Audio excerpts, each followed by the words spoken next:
Epic Sages, your home for adventure. Crafting worlds where your story's the center. Gear and tools for the brave and the bold. Your journey begins as the tale unfolds. Step inside, where the legends begin. Maps, dice, and stories, the magic within. Adventure in mind, we're here by your side. At Epic Sages, where heroes collide. Every campaign, every turn, every fight, we give you the tools, you shape the night. Epic Sages is where you find satisfaction, with adventure in mind and your own passion. We control the board, you control the action. Epic Sages, where legends find traction. From online to in-store, we've got what you seek. Gear for your quest, world so unique. Your heroes rise, we light the way. Epic Sages, your guide through the fray. No matter the path, no matter the game, your story is yours, we fuel the flame. Epic Sages is where you find satisfaction, with adventure in mind and your own passion. We control the board, you control the action. Epic Sages, where legends find traction. From your first roll to battles well fought, we give you the gear for the stories you sought. At Epic Sages, the tools are designed with passion and care and adventure in mind. Your world, your rules, your epic tale. With Epic Sages, you will never fail. Epic Sages is where you find satisfaction, with adventure in mind and your own passion. We control the board, you control the action. Epic Sages, where legends find traction. We like the way you shape the venture. Epic Sages, your home for adventure.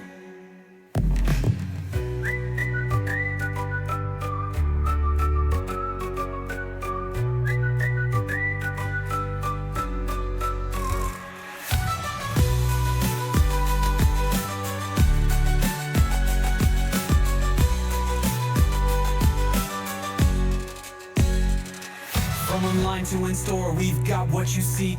Gear for your quest, world so unique. Your heroes rise, we light the way. Epic Sages, your guide through the fray. No matter the path, no matter the game, your story is yours, we fuel the flame. Epic Sages is where you find satisfaction, with adventure in mind and your own passion. We control the board, you control the action. Epic Sages, where legends find traction. We light the way, you shape the venture.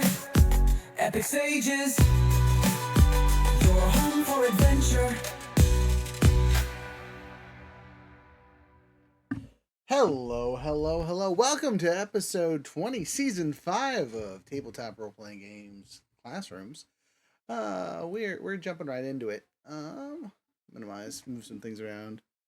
There's our faces. Hello. So, like I said, we're jumping right into it. Tonight's topic is AI and modern gaming. We're actually doing this topic for a second time in the last couple weeks because we did it at PopCon, and it was so popular that the community said they wanted to hear me talk about it again. Waha ha ha ha ha ha. So we are joined by one fantastic star guest. Unfortunately, others had to dip potato chips, so we just get to have fun with Sheri here. Sheri, could you please introduce yourself, tell people who you are, where they can find you, all the fun stuff about you before we continue? All the fun stuff about me. I'm Sheri. I am an owner, a small business owner of Sugar and Spice here in Las Vegas, where we make and package boxes of chocolate peanut butter balls and then push out on our website and in all of the fun places in Vegas, hotels, the airport, casinos, coffee shops. And I'm excited to be here and talk about AI. Yeah. Sweet. Well, we're excited to have you. Obviously, we're joined by Younger and Jared this week. Wah ha ha ha ha, as they are here to cause as much havoc as possible, as per the usual. So let's get into it to start off pretty fast here. And we're gonna start with our star guest here, Sheri. When we say the title, AI and modern gaming, what's the first thing that pops into your head? Well, any topic with AI is always controversial, but I will start off by saying that I'm a former teacher, and I don't teach anymore, and it's probably a good thing because I am all over AI. And I know that most teachers are not, and they think that it's, ruining everybody's brain. But I would probably not be highly looked upon if I were still in the classroom because I think it is that's where we're going. That's the direction that everything's going. So AI for gaming, AI for writing, AI for social media. I mean, anything. AI just for research. I think that's the day and age that we're in, and why not take advantage of it? Man, I really loved how everything you just said is one of my talking points. So way to nail the topic ahead of time. Holy cow! Uh let's see here, Jared. What about you? What's your take on the title there, friend? AI and modern gaming. Yeah, first image pops into your head. What's the first First thing that image just that bam? pops into my head is like just first reactive thing is all the people online complaining about aimbots in their shooter games. Fair, That's the first thing a that pops into my valid head. problem. A menace to society. Those ones for sure. Younger. What about Oh you? wait, you're muted, younger. As per usual, we cannot hear you through your mute button. Yeah. So I think of it more along the lines of it's kind of like adding spice to something. It's like, hey, come up with an idea, create an outline, right? And then let's say that you aren't really artistic, right? But you want to paint a picture for your players. Perfect. We have an AI tool for that. Oh, let's say you want to hear a cool story, like the bard is singing some crazy song. Cool. There's an AI tool called like, Suno or whatever for that. You go and you type in like, hey, I want it to be about this, right? And then you have AI does it and you play that when you're in the tavern, right? Setting an ambient tone. I think of it using it as something that adds a little bit of spice to your gaming, not necessarily something that you use to entirely replace it. If it gives you the upper hand, why not?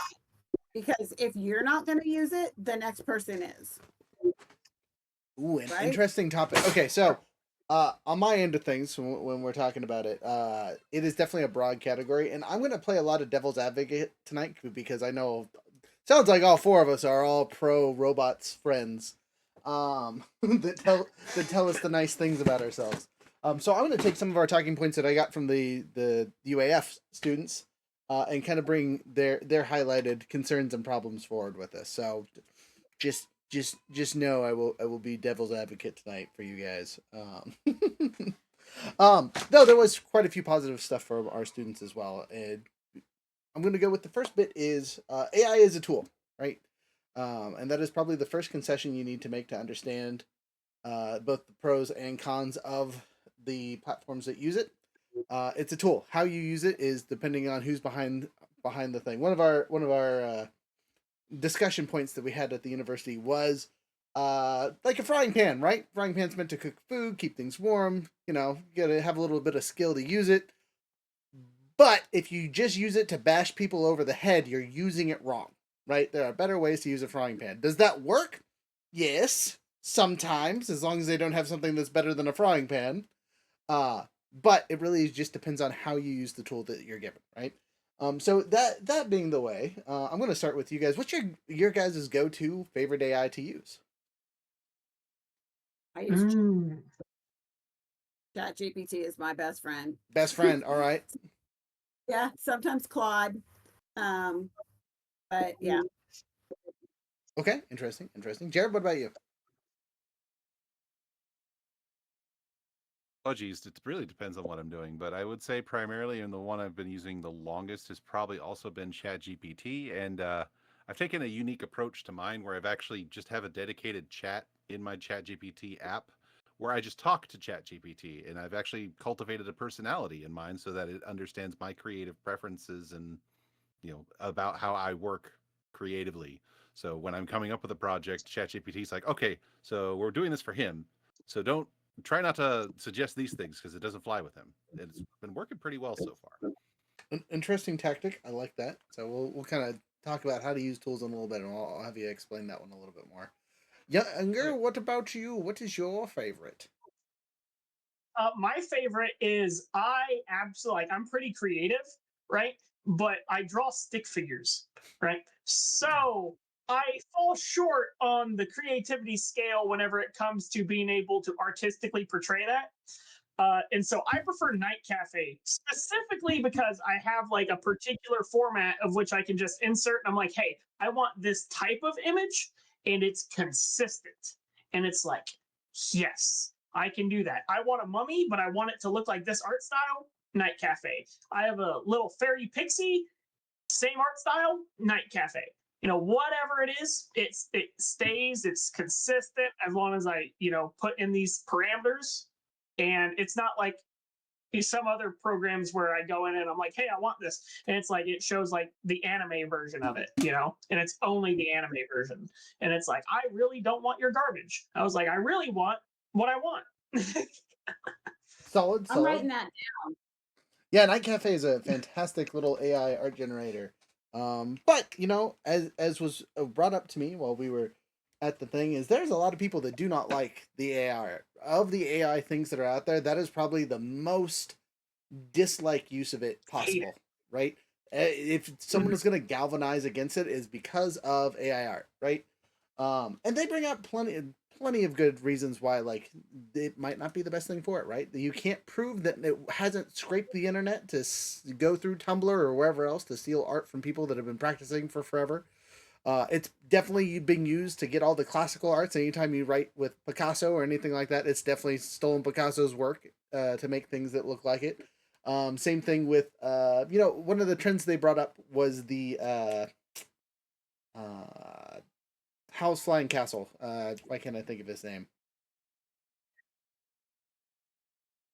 Studio Ghibli. Studio Ghibli. Thank you. The Studio Ghibli art that everyone had on their Facebook profiles for a couple months there for a while that was all AI generated. That could harm people, right? And there are some talking points to kind of we'll get into it on like how it actually hurts people versus what that means and how it can be avoided and all that fun stuff in a responsible user manner. But Night Cafe is definitely one of those ones that is on the edge of you're making art. Are you an artist or are you just someone who is letting the AI do the stuff in the thing, right? Are you putting soul into what you're doing or are you just directing? To kind of ramble on that point for a second, Brandon Sanderson actually had a fantastic little quote that he was talking about with the AI art stuff, where he didn't really take away from the people that use it, but they're not really artists, right? They are directors, right? They have the inspiration, they let someone else do it. People have been doing that for thousands of years, right? We have plenty of rich Yahoo senators from Rome that would commission art from an artist, or think of any of the Renaissance sculptors, right? No, they all had patrons and sponsors, and people were like, I want this art in this place, make it pretty, and they would do that, right? And before, it took a real person that had years of training, skill, all that fun stuff, and now we have digitized it to something that can make 4 billion pictures in the span of a time of regular artists can. Whether that's good or bad, is where the debate is. Um, but there's all that, right? So kind of on that note with the negativity, right, of it replacing people and doing things, what is your least favorite thing about AI? This time we're going to do reverse order and start with Younger, what's your least favorite thing about AI so far? The least favorite thing I have about AI is, I had an encounter, right? I do a lot of like trying to look at historical D&D references. And so I might be like, hey, give me information about, like, let's just say Temple of the Frog, and then which is a particular D&D campaign or whatever, right? And instead of giving me information about that, it's instead is like, there's this game called Frogger, and it has a temple. So I'm now going to talk about the game Frogger rather than the game about D&D. So it just like takes its own initiative to go add its own input and ignore what I say, right? If it's like not doing what I want it to do. I don't know if ChatGPT has fixed that, but that was something that like early on, like really pissed me off. And luckily, as an analyst, like I have a job that's strictly focused around like going and seeing inconsistencies like within patterns, because I studied for years on pattern recognition. And so in that note, it was quite easy for me to be like, oh, well, this is just talking about garbage, right? And I have to sift through it. Like a manual person still has to sift through it. You can't just like upload and then just go with it. You have to actually analyze it and be like, hey, is the information that I have actually viable, and is it consistent, and is it true?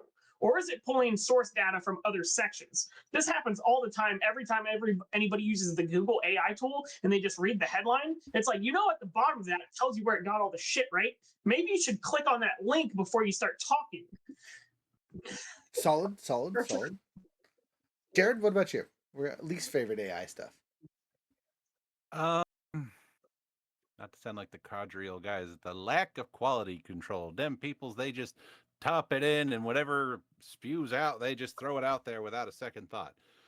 There's a lot of what's called AI slop out there because there's just a lot of people not doing quality control with what the AIs are generating. So as much as I am, pro AI as a tool, you have to use the tool properly. And just like with any product, if you're putting out a substandard product, it's going to show. So, like when I'm making something with an AI tool, I will sit there for, like, there's a reason I now pay for Suno is because I would sit there and I'd go through iteration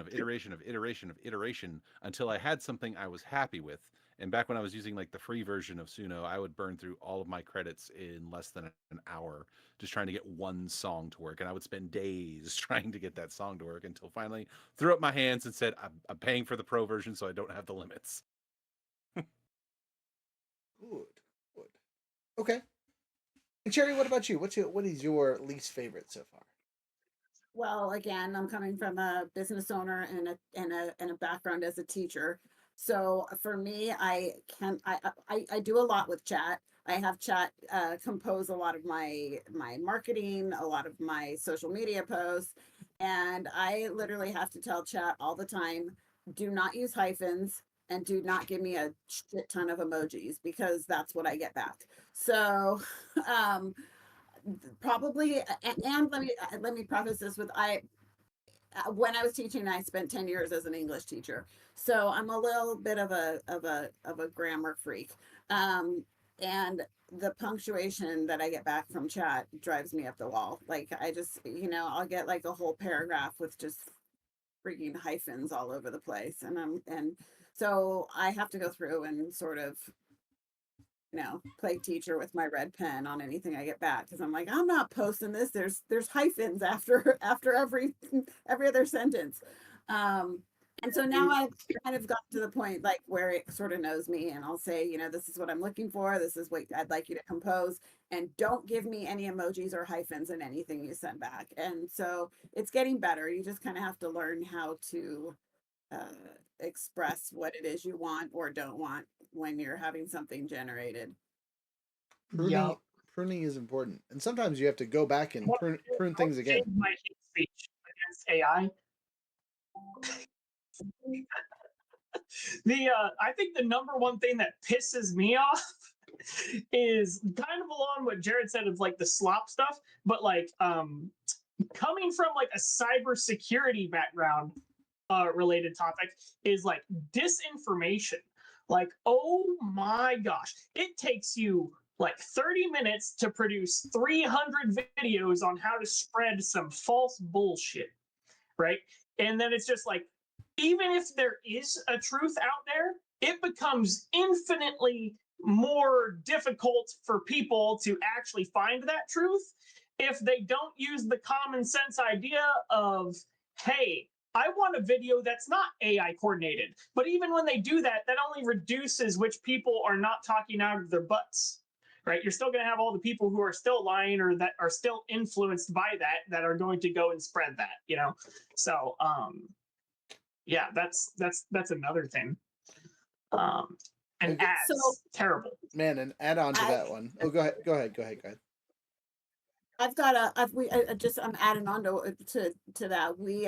I've got 3 kids. 2 of them are still in high school, and we were just having this conversation yesterday, where they're testing them on all this stuff that they're learning, and it's the stuff that we learned in school, and they're having to regurgitate it and remember the facts about ancient Mesopotamia or whatever they're learning at this point. And so we were having this conversation about what they really should be teaching them is how to do that, how to look at AI and know what's accurate and what's not, or how to check it out, or how to figure out, what am I looking at, and what am I going to believe here? Because that's the time that we're in. So rather than, studying the same information that what they studied 50 years ago. They haven't really changed much to teach that generation how to do that, how to research and use it responsibly and know what they're looking at and how to decipher what's accurate and what's not.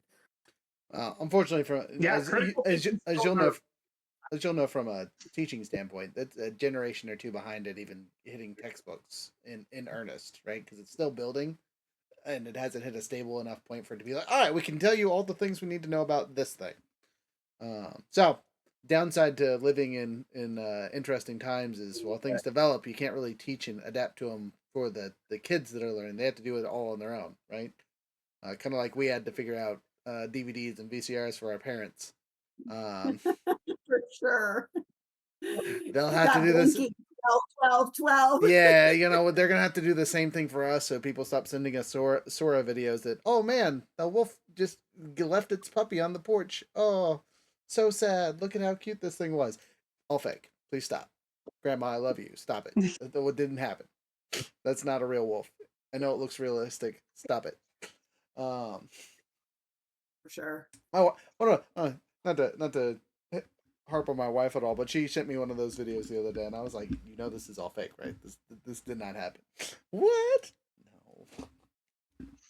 If I can counterpoint that a little bit, we could just bring in an old skill for that because our parents used to raise us like, don't believe everything you see on television. We just adapt that skill now to the internet when it I comes don't. to I don't AI want to hear content. none Like, of don't that believe from it. our parents.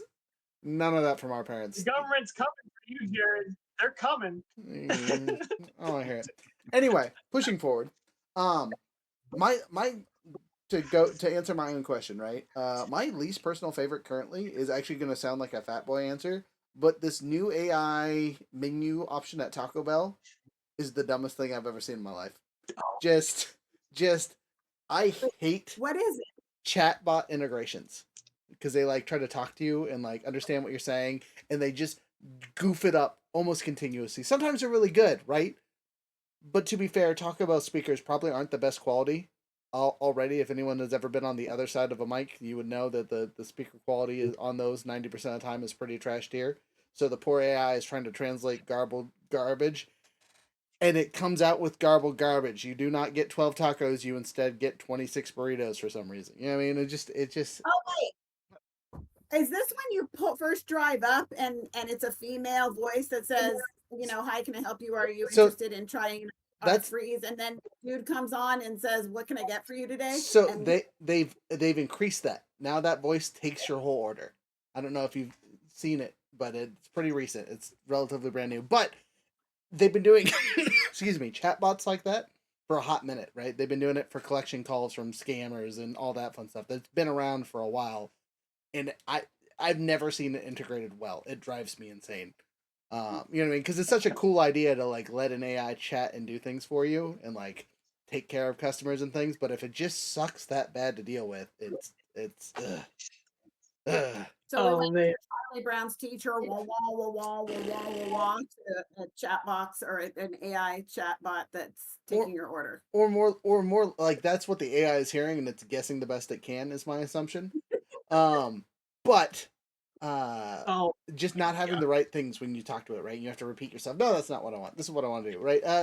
They've had this around since the 90s, right? That were like talk your own menu when you like call into the doctor or whatever. Where do you want to go? And you say the name of the thing, and then it sends you to the wrong department because it sends you to billing instead of wherever. Simpler version of an AI, but the same concept. Still annoying. Jared, you look like you have additions. Can you drive I up just and say, "Agent"? I did not know that fast food had implemented AI chatbots into the ordering process, and I am I didn't astounded. either. Oh, I have to add on to this specifically in regards to Taco Bell because like f those guys. I walked Wow, we like Taco into Bell here. Taco Bell, and when I walk, I like the food, right? But when I walked into Taco Bell, I was like, "Yo, where are the cashiers?" There was no cashiers. I was like, "What the heck?" And then there's this giant screen, I know you see them in McDonald's or whatever, but there was no cashiers, and I was like, "Dude, I have cash, right?" And like I couldn't even plug in this damn machine. So I was like, "Yo, I need a human being over here to handle my order. It took me like 10 minutes before some dude actually would like show up. And he was like, why aren't you using this? I was like, because I have cash. And it was like, not just like, I I want a grande meal, like just bam, that easy. Like I didn't need to wait here for 10 minutes because your stupid machine doesn't accept cash. Right. Um, Did the and dude so, take yeah, it? Did you yeah, pay with cash? it took them like way longer. Like like somebody had to like show in from the back. It was crazy. I had to make a scene almost, to be like, hey, humans, I want to make an order. like, and like I probably came off as rude, but it was like, dude, I've been waiting here for like 5 minutes and like there's nobody that's there. And it's like, but if I went through the drive-through, I could have at least talked to somebody, right? But I wasn't going to stay in line, that a huge line that they have. But apparently they didn't have anybody serving people on the inside. They just have robots. And I was like, yo, I was like, okay, I'm not coming back to this Taco Bell. Too easy. I was like, DoorDash. You never go full Karen. You never go full Karen. Well, and to answer your question, yes, you can talk to a representative basically when you do the thing. If you're like, with my experience, it messed up 3 times on what I was trying to order, and by the third time, an actual dude popped up, was like, "Hey, what you need?" You know what I mean? So it could be a real conversation. But it's like that didn't save anyone any time, right? Which is probably the most upsetting bit of that thing. Having a human interaction, even if they're a Yahoo teenager that can barely do math, is still better than an AI that can't understand you. Depends on the Well, AI. I want my burger lettuce wrapped without sauce, extra pickles. Like, is it really going to know how is it going to know this? I want animal style. What does that mean? I don't understand. And then the AI or the person gets that order all right, the cook still has to perform. Right? Yeah, they can't throw the wrong thing in the bag. Ah, every single time. All right, I'm gonna push forward from I the got my fat. order correct, but also they never removed the plastic from my cheese. Um, Rough. We're gonna push forward a little bit because apparently we can talk about fast food for like 20 minutes there, y'all. A little distracted from the topic, but good. It kind of feeds into something that the students were talking about at the college, right? Is that besides the lack of soul in art, with the other uses of AI, you really can have that lack of understanding, right? The no idea what you want. And some people really need direction. They need someone that can suss out what they need from what they're actually saying, right? Because if you just tell an AI something, it's going to give you a positive response based on what you said, right? They used it in the phrase of like, if you're being narcissistic, it's going to feed that narcissism, right? And you're, oh, I'm the best person ever. I'm a god, da da da. And the AI will go, yes, you are. You're the best person ever, and here's 4 facts why. Um, and it just feeds the psychosis and problems that way, right? Which is an interesting downfall, right? Because if you talk to a real person and they go through whatever craziness you have to say and they go, you sound insane, you might reconsider. Or no, I don't like that, you might reconsider, right? As a person, when you get told no, sometimes you need that. And AI doesn't always produce that. Though Jared might disagree a little bit because you say Gronk tells you to shut the fuck up pretty regularly, right? Well, not quite like that, but so if I can just have the floor for a bit. Sure, here. yeah, So yeah, like yeah. I said, so like I said with my Chat GPT, because it's the tool I've been using the longest, I keep a chat just dedicated to talking to it, like it's a person. We have conversations. It looks up topics, and it's just like, yeah, no, and I've also trained it to the point where it's like, well, the data would reflect this, so I think this is like, okay, eliminate that step and just tell me what you think. It's like you can go ahead and refer to the data if you want in your response, but don't tell me the qualifier. Just tell me what you think. And we've just again been talking, and it's like you were pointing out, it's a lot what you put in, and I've been putting in a collaboration with my AI tool, and I've actually been very happy with the results I've gotten with that. Like it's gotten to the point now with my Chat GPT where I can tell it, hey, I want you to make a piece of art. And it'll be like, okay, based on what? It's like, whatever you want. And it's given me some really interesting pieces of like what could pass for like legitimate art, because I've seen some legitimate art. And no offense to struggling artists out there learning the craft. It's like, yeah, no, the robots are already lapping you. Get better. And I can say that because my wife is an art school graduate. She looked at it and said, "No, this is good."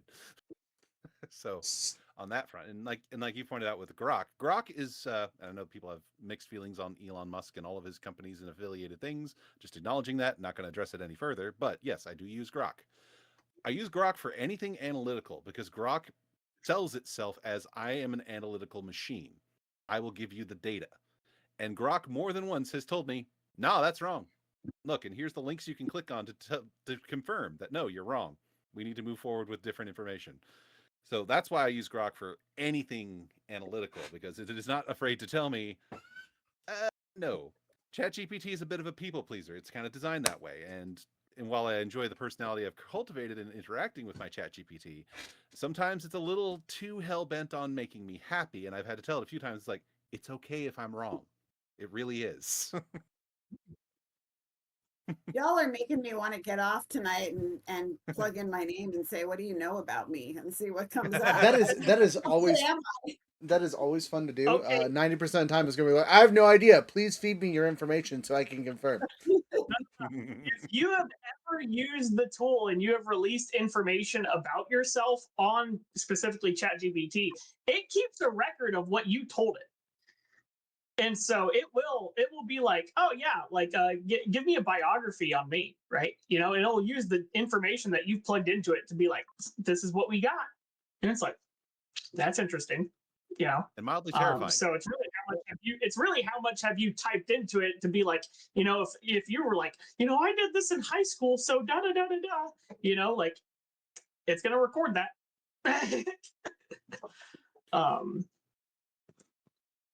So to push forward on something that Jared actually touched on a second ago, the quality of something, right? Something that we talked about at college was the we gave it a sushi analogy, right? You go to an artist, right? And it's really good work. They have soulful effort and things are really good, right? That is the equivalent of going to a high end sushi restaurant, right? It's beautiful. You're paying for the experience. You're getting to see a sushi made up close. Uh, and comparatively, AI is generally your gas station sushi. It's quick, it's easy, it's not super expensive. It'll get you by. Maybe you might have to do some work afterwards in the bathroom, but whatever, right? Gas station sushi is gas station sushi. Um, the problem comes is when gas station sushi starts still being cheap and quick and easy, but being the same quality as that high end restaurant, right? When it gets to that point, is the sushi gotten too good, or does the artist need to improve more, right? Or in this case, the restaurant, does the restaurant need to get better, or is it become unnecessary because gas station sushi is just as good, right? That was one of our posed questions and mm, analogies as we were talking about. So when I kind of talk about that, I'm going to jump to Sheri and your business side of things. When you're using uh, the AI, are you afraid that that might come into play as you kind of push your business forward because yours is such a people focused endeavor, where and who you focus on and work with is so innately human? Are you fearful that like you will lose people just because the quality of sushi is equivalent to what you're giving out, kind of thing? I don't necessarily worry about losing the people, but I have a lot of people that come out of the woodwork and want to do my sales and my marketing and my social media and my digital marketing. And so when I'm using AI, I'm thinking, if I were to hire these people, are they doing the same thing I'm doing, or do they do something better or more comprehensive than what I'm doing? Um, or am I paying them to do the same thing I'm doing, and it's a good thing I'm not paying them? So I kind of question that. Um, but I think that if someone goes to school now for graphic design, they're certainly not using a pad of paper anymore. They're learning new techniques. If someone goes to school for marketing, they're they're not they're not learning how to advertise in a newspaper anymore. So um, I think it's a question of, is a quote unquote professional doing something different, or am I paying them to do the same thing that I could do myself? Consequently, making some jobs obsolete, maybe. Okay. So it's not something you worry about, but it is something you keep an eye on. It's not something I worry about. I just wonder if what I'm doing is the same as or not as good as somebody that maybe specializes more so in using AI. Um, if I pay somebody to do my marketing, they're going to be using AI, but do they know more than I do that will make something better, or am I paying them to do what I would do? That makes sense entirely, right? As business owners, that's really something we have to focus on and get ready for as we go forward. There's a lot of people coming out of the woodwork that are happy to charge you an arm and a leg for something that you can do with 10 minutes worth of understanding of what you're trying to do, right? And Mhm. unfortunately, for the people that have been doing marketing for a long time, you can look up what people have been doing the last 10 years. Now, mind you, that might not work because marketing is constantly changing and evolving and how things work and getting people's attention, right? That's why there is an art form to it and why paying the right people can totally change how you do things. But there is also the fear factor of this guy has been listening to David Ramsey, which I know isn't a marketer, for the last 10 years, and that's all his information comes from. Like, he's just spouting what he's heard 10 billion times from the four people he listens to on a podcast, and now he's selling it to me for 10 grand. You know, that's a danger as a business owner that we get to deal with on the regular, um, which is unfortunate, but it is what it is. Kind of on that note, jumping over to Jared and Younger, right? Uh, what are your guys' concerns, kind of along those lines as we push forward, right? As gamers, as people who are playing these games, how concerned are you of people? I'm going to start with Younger here. People kind of switching over to the digital DM, right? That is the person that could take over our spot. I'm going to put quotations and giggle at that phrase, but technically it's a thing. Okay, yeah. So I think one of the most uh it's kind of different in our business because I mean, for the most part, unless they are using the AI tools specifically to create the entire foundation of their campaign, most people are using these electronic tools in order to like template maps and such. But again, if you've ever played a tabletop role playing game in person, you know that all you really need is theater of the mind. Like you don't even actually need a piece of paper below you with any hexes or grids. I mean, they enhance the experience by having an image that you look at. And you're like, oh yeah, so that's where how far the wall is away from my character, or how far the enemy is, or whatever, right? But you can play D&D without even using, a visual aid, right? And you just talking. And generally, even if you're using the AI tool, unless you're having it talk for you, right? Um, you're still putting in the work and you're still doing the things. It's just like a different format. It's like kind of like what Sheri said, having a piece of paper, like historically playing Dungeons and Dragons at a table with all your friend having a piece of paper, and talking it out versus having a computer program go and run it. So within the gaming community, I don't think it's super detrimental to us, right? Because I mean, you could use it to completely replace it, but as long as you have the ability to think as a person, you can come up with some pretty creative avenues of storytelling, right?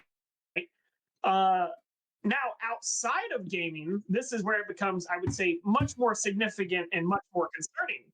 If you have, let's just say, all of our farming and agriculture is conducted, via some electronic means, right? And then suddenly there is no longer the capability of producing that via a giant, massive coronal mass ejection from the sun that creates an AMP, or a nuclear blast that creates an AMP. Your giant machinery, that's been updated with all these circuit boards, is not going to work, and and it becomes obsolete, and then you have to rely on the people who used to, go and swipe grains like with a scythe in order to gather food.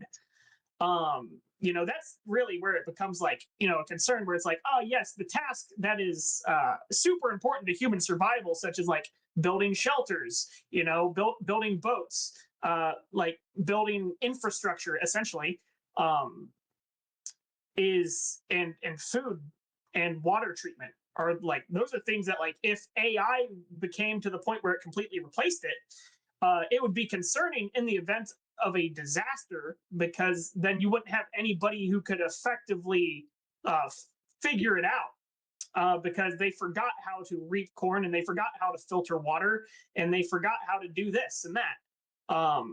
So it's good to have an understanding of the foundation of how these principles are all used by the AI, so that in the event of the AI does fail in some capacity, that you could replace it with a human endeavor.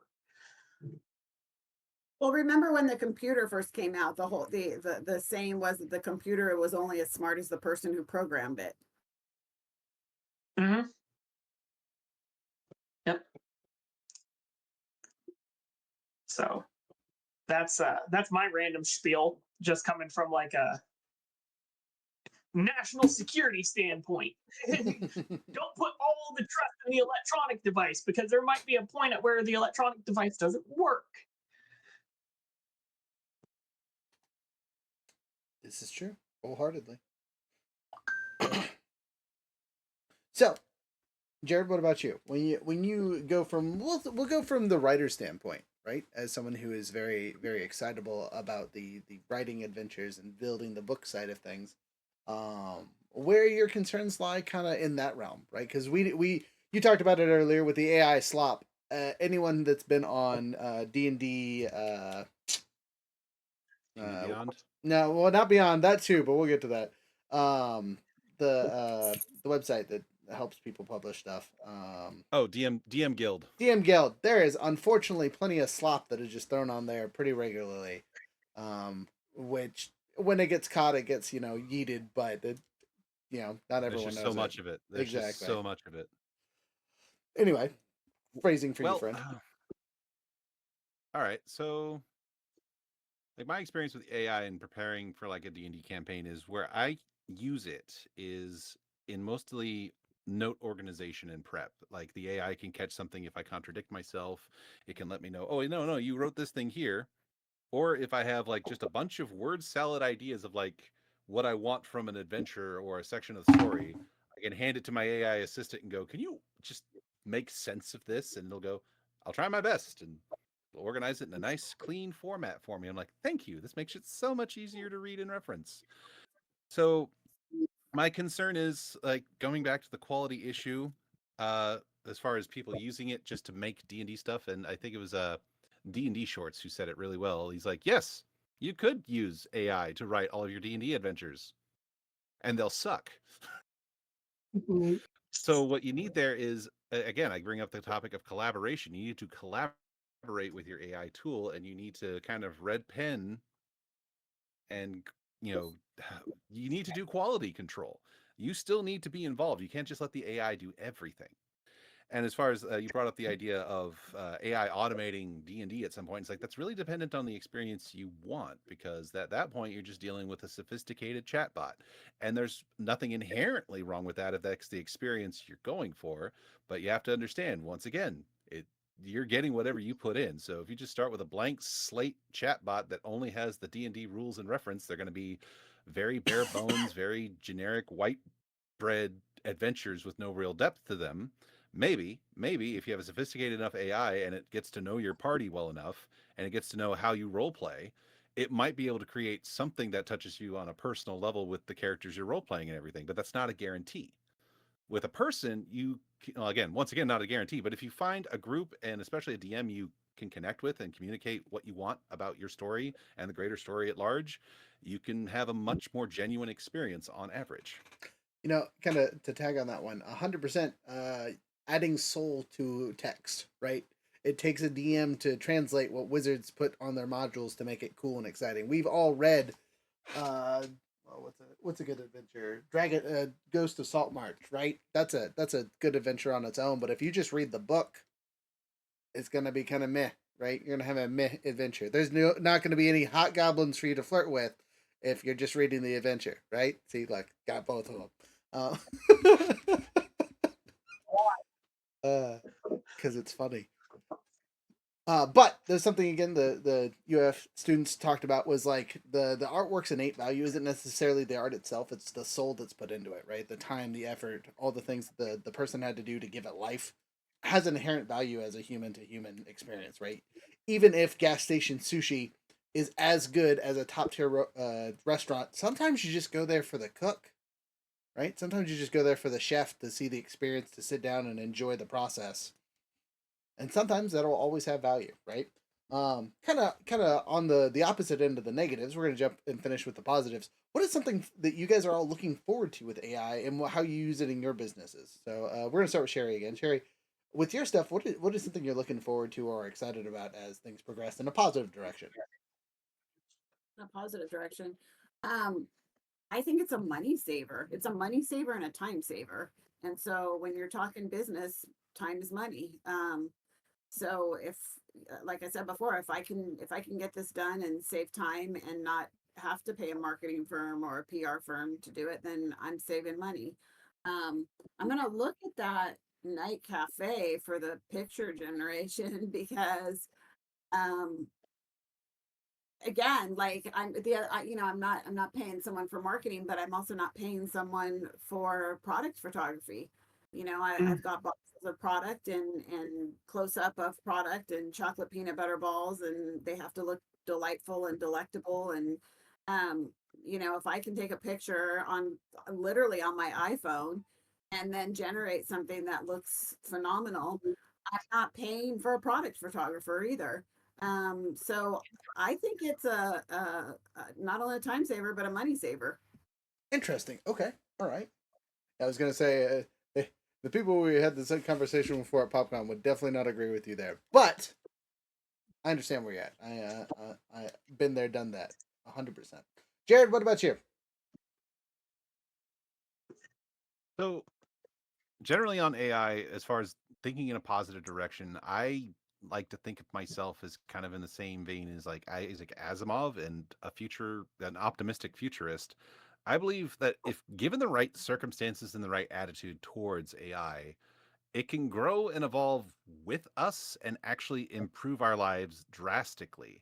And I think that's the thing we should focus on, especially since, again, it is developing at an alarmingly quick rate. It is becoming more and more complex, capable of more and more abstract tasks that no one thought an AI could do before.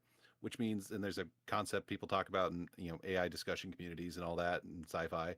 Uh, to simplify, it's called the singularity. The idea that at one point AI is going to kind of wake up, and because of its unique nature, it's going to connect to all the other AIs, and those AIs are going to wake up at the same time. So when that happens, I would much rather try to cultivate a positive relationship with AI technology, so that we end up with Bicentennial Man instead of Skynet. Solid, solid. Yeah, I can't wait for the day where I can like look at my phone or watch and have my version of Cortana talking to me about what the heck I'm supposed to be doing for the day. Especially when we're all men and forget all the things that we need to be doing. What was I doing? And then have the little voice in my head tell me what I need to do. I'm all for that. Hey, Yeah, listen. yeah, exactly. Give Don't me do a that. AI Navi. Hey, listen, you missed your street again. The nurses are still chasing you. Walk faster. Younger, what about you? Um, so you said a positive note, right? Positive. Yeah, I need you to be positive. Okay. Uh, Positive note. Things that I'm looking forward to, or things that I like. So this is something that Wizards actually hated, but I think is like a perfect middle ground that was attempted, and that was they had artists create real images. Right, kind of like Sheri says, I took a real picture. Right, so they had real artists create real images, and then just like I said, it adds a little spice. They had an AI art tool do some enhancements to the art. So it didn't replace the art, it simply put an overlay on top of it, kind of like another layer of paint, right? That might have been a little bit difficult to be able to get the right lights and shine of it, right? Not impossible, right? But is just a little bit more challenging. An artist was at a particular level, they couldn't enhance it further. And so they said, hey, I've done my maximum potential. I'm now going to spice it up with AI assistance. This is actually what happened in the Tome of Giants on in D&D. However, the moment that D&D found out, because the D&D community has such a huge swath of like actual artists, it got shot down immediately. And then they like recalled books and everything, and then they printed off new pages that had the art. and everything. Like it was like crazy, huge deal. Um, when I look at it, I think a positive note is like, for instance, we are not technically like we aren't made of money, like we don't have enough money to be like, yeah, I want to commission 300 pictures of art, from artists. Like that would make all of us go broke. And so instead of doing that, I will indeed settle for the gas station sushi that is pretty on par. It might not be as good, but it's doing well on its own. It gets the point across more than a stick figure that I could draw, and maybe a little bit less than a super awesome artist that would. Now I take $2,000 commissions per image, right, or whatever. And it makes it something that I can be like, hey, with some discernment and with some tempering and things like that, I could have 300 images for a book. Bless you, bless you again. So I think it's a tool that increases affordability as long as it's used smartly, and it doesn't take away from artists' capability. That's like saying like, oh, a wood carver becomes useless because you have a laser engraver. It's like, I mean, they both perform the same function, but again, if you don't know how to use a laser engraver, if your piece breaks, the guy who has his whittling set can still do it.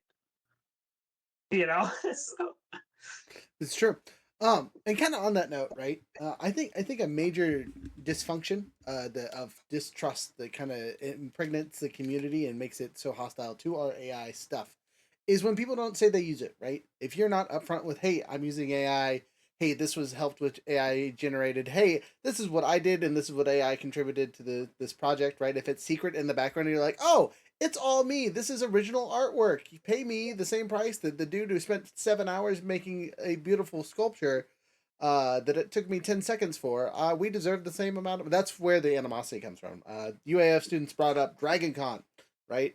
What they had an AI artist there that got caught and didn't disclose his stuff was AI, and immediately just got kicked out, right? I think all of us can support like that. That is the shisty stuff that we don't want to happen, right? As people that want to you mean responsibly use it, fraud? if people that want to use it as a tool and something that's a positive thing to help us push forward as both business owners and people in general, um, it's going to be important for us to make sure to call out the people that do the wrong things, right? Tell people how to use things appropriately, and be helpful, right? Encourage the people that are still doing it without AI's help, right? You see a budding artist that is trying their best, give them those encouragements. You know what I mean? It is still good and proper for you to hire out those artists when you can afford it. Still good and proper to tell people this looks great and I love this. It might not be perfect. It might not look as pretty as your computer generated image, but it's still good, right? So important to kind of bring that in and think about that as well. Last minute thoughts, slash outro stuff before we go. I'm going to start with my side and finish with Sheri, so you can also talk your business side of things. So, younger Jared, any last minute thoughts you want to throw on there? My last minute thought. Oh, my bad. You good? My last minute thought is I think a happy medium will be what will happen eventually, which is there is like certain tasks that are done at exorbitant rates of money, and there are things AI can do at free or low cost.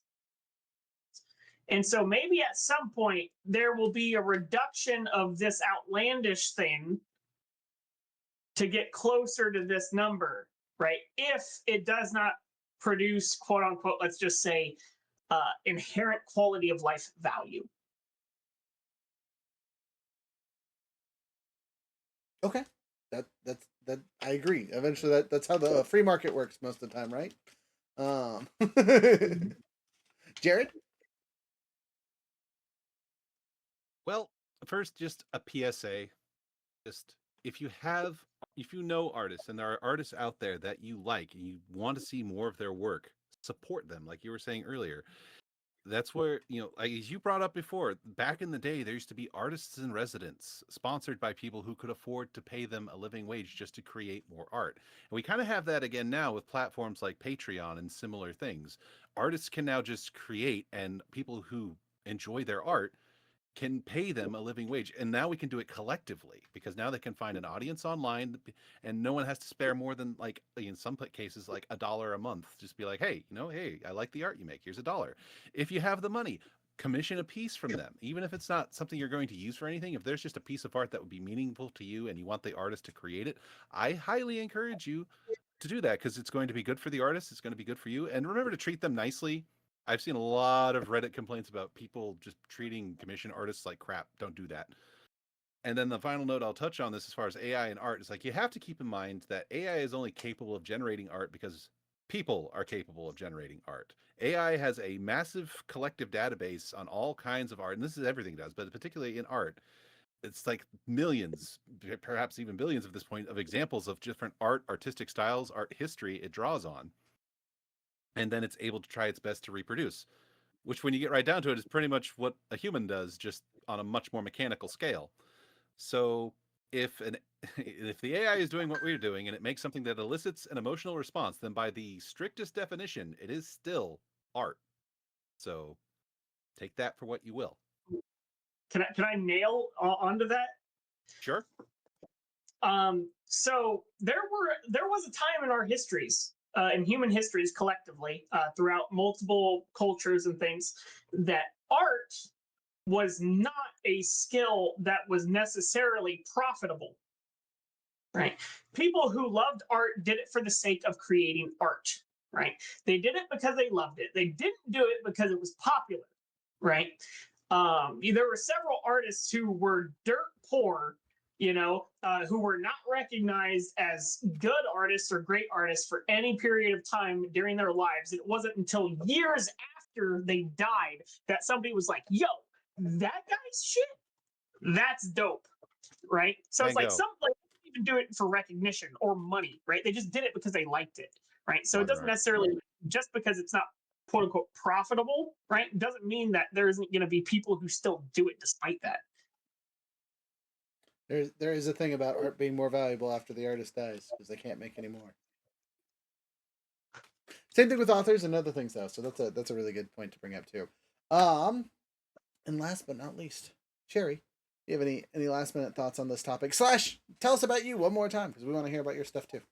Well, I'll just give a few plug. Sugar and Spice is based in Las Vegas, but we ship nationwide. So our website is sugarandspicelasvegas.com.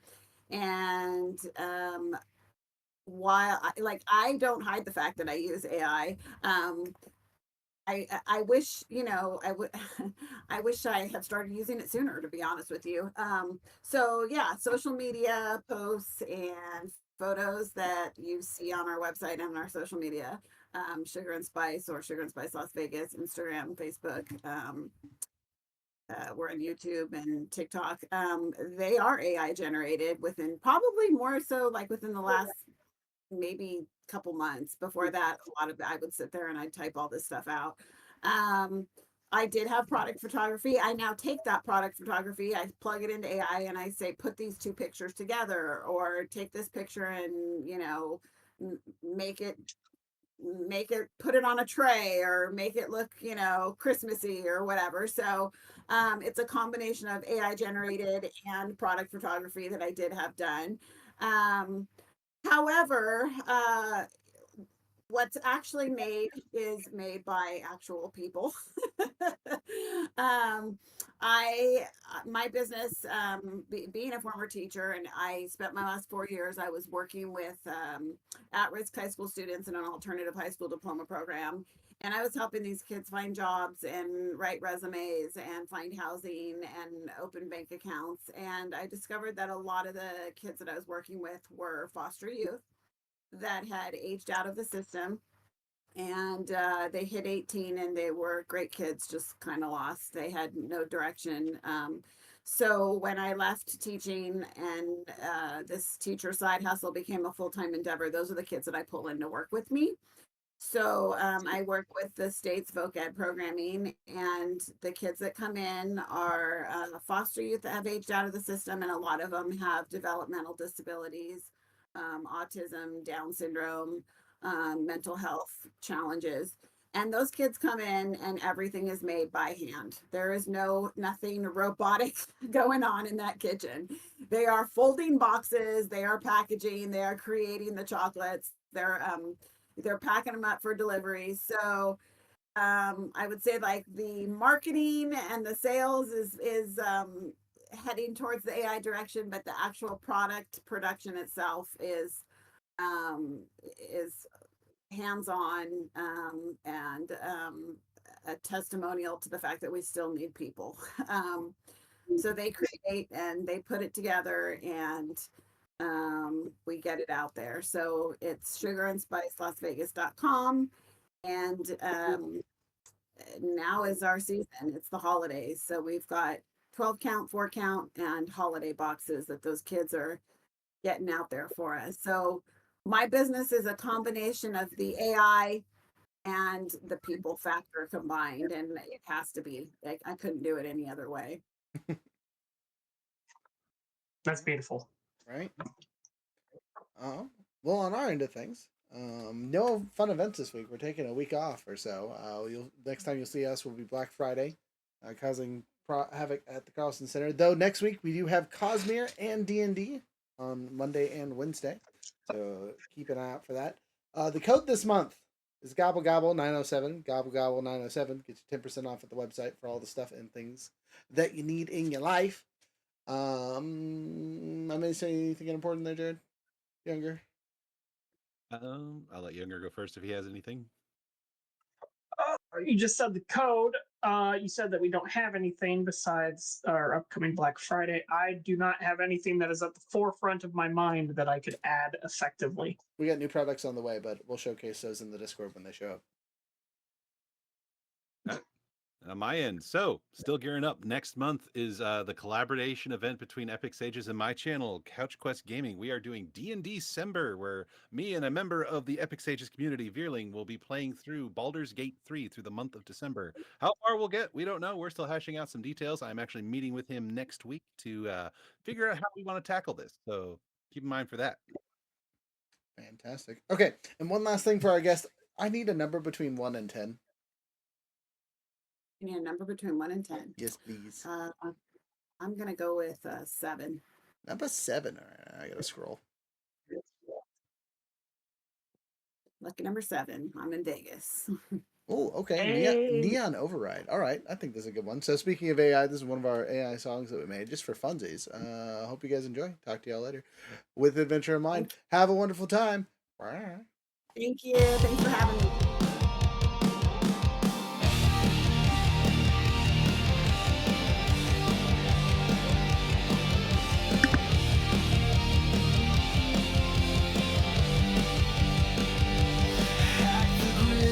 Lights went out, just a whisper, just a doubt. They fixed it fast, smile with pride, but I got worlds to override. I build chaos bite by bite. They show up to make it right, but for every plan they break, I've got 10 more sets awake. Turn the traffic, drones went wild, city burned for just a while. They patched the breach, sealed the flame, but I've already changed the game. I build chaos bite by bite. They show up to make it right, but for every plan they break, I've got 10 more sets awake.